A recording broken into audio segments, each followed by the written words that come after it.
আসসালামু আলাইকুম everyone. Nursing related আরও একটি গুরুত্বপূর্ণ আপডেট ভিডিওতে তোমাদেরকে স্বাগতম। আজকের এই ভিডিওতে আলোচনা করব নার্সিংয়ের এবারের কাটমার্ক কত হতে পারে, সরকারি নার্সিংয়ে চান্স পেতে তোমাকে অ্যাটলিস্ট কত মার্ক পেতে হবে, অথবা বেসরকারি চান্স পেতে তোমাকে অ্যাটলিস্ট কত মার্ক পেতে হবে। চলো শুরু করা যাক।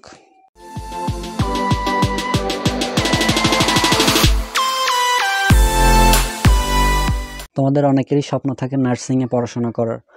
সো তোমরা ইতিমধ্যেই নার্সিং পরীক্ষা সম্পন্ন করেছো এবং তোমাদের নার্সিং পরীক্ষার ফলাফল দিয়ে দিয়েছে। এখন তোমরা ভাবছো তোমাদের কোন কলেজে চান্স হবে, বেসরকারিতে চান্স হবে নাকি সরকারিতে চান্স হবে, এবারের কাটমার্ক কত হবে, এই বিষয়ে আজকে তোমাদের সাথে বিশদ আলোচনা করব। চলো শুরু করা যাক। তোমরা যারা অ্যাটলিস্ট 40 পেয়েছো, তোমাদের বেসরকারি নার্সিং কলেজে একটি সিট পেয়ে যাবা। তোমরা 40+ থাকলে নিশ্চিত থাকো যে তোমাদের বেসরকারি নার্সিংয়ে একটি সিট নিশ্চিত পেয়ে যাবে। এবার আসি সরকারি নার্সিংয়ে চান্স পেতে কত মার্কস লাগবে।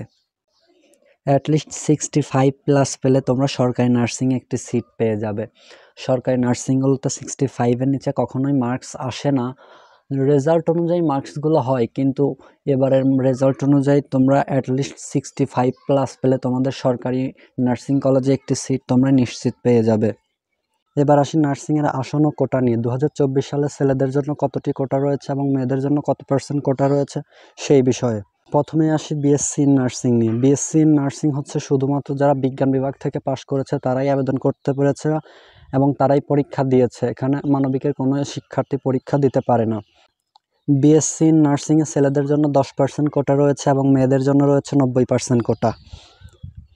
এখানে অ্যাটলিস্ট 100-র মধ্যে 68 পেলে তোমরা একটি সরকারি নার্সিং কলেজের সিট পেয়ে যাবে। চলো পরেরটা দেখে নেওয়া যাক।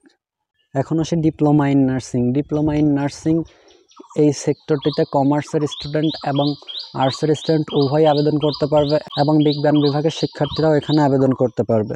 ডিপ্লোমা ইন নার্সিংয়ে ছেলেদের জন্য 10% কোটা রয়েছে এবং মেয়েদের জন্য রয়েছে 90% কোটা। এখানে অ্যাটলিস্ট 65+ পেলে তোমরা একটি সরকারি নার্সিং কলেজে সিট পেয়ে যাবে। এটি সম্পূর্ণই ডিপেন্ড করে তোমাদের নার্সিং ভর্তি পরীক্ষার রেজাল্টের উপর। এখানে 65 থেকে 2-1 কম বেশি হতে পারে। এবারে চলো শেষেরটা দেখে নেওয়া যাক। Nursing in midwifery. Nursing in midwifery শুধুমাত্র মেয়েদের জন্য।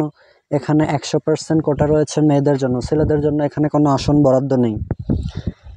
এখানে অ্যাটলিস্ট যারা 62+ পেয়েছে তোমরা নিশ্চিত থাকো যে তোমরা যে কোনো একটি সরকারি নার্সিং কলেজে একটি সিট পেয়ে যাবে।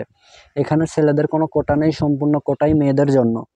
আশা করি তোমরা সবাই সম্পূর্ণ বিষয়টি বুঝতে পেরেছো। নার্সিং রিলেটেড আপডেট ভিডিওগুলো সবার আগে পেতে আমার চ্যানেলটি এখনই সাবস্ক্রাইব করে রাখো। দেখা হবে নেক্সট কোনো ভিডিওতে। ততক্ষণ পর্যন্ত সবাই ভালো থাকো। আল্লাহ হাফেজ।